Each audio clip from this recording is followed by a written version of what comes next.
Duplex house లవర్స్కి అయితే ఒక మంచి గుడ్ న్యూస్ అండి.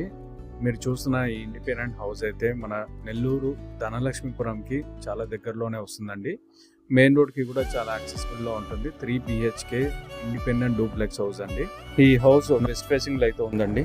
18 అంకణా స్థలంలో అయితే కట్టడం జరుగుతుంది. సో అండర్ కన్స్ట్రక్షన్ ప్రాసెస్లో ఉంది కాబట్టి ఏమైనా మోడిఫికేషన్స్ ఏమైనా కావాలంటే ఇప్పుడే బిల్డర్తో చెప్పి చేయించుకోవచ్చు అండి. సెల్ఫ్ ఆక్యుపెన్సీ కానీ రెంటల్ పర్పస్ కానీ చాలా బాగుంటుందండి ఇన్వెస్ట్మెంట్ పరంగా. ఈవెన్ రెంటల్స్ కూడా ఈ ఏరియాలో అయితే డూప్లెక్స్ హౌజెస్కి అయితే అరౌండ్ 20,000 to 25,000 పర్ మంత్ అయితే ఈజీగా రెంటల్స్ వస్తాయండి. మంచి గేటెడ్ కమ్యూనిటీ దగ్గరలోనే వస్తుంది. ఇవన్నీ కూడా సరౌండింగ్ అంతా కూడా ఎడ్యుకేషనల్ హబ్ అండి. అండ్ ఈవెన్ కృష్ణపట్నం పోర్ట్ కూడా ఇక్కడ నుంచి 15 minutes డ్రైవ్ అండి. ఈవెన్ టౌన్ కూడా 15 minutes డ్రైవే వస్తుంది. హౌస్ ప్రైస్ వచ్చేసి 1,05,00,000 అయితే చెప్తున్నారండి. ఇంట్రెస్టెడ్ బయర్స్ అయితే స్క్రీన్ మీద డిస్ప్లే అవుతున్న నెంబర్కి కాల్ చేయండి.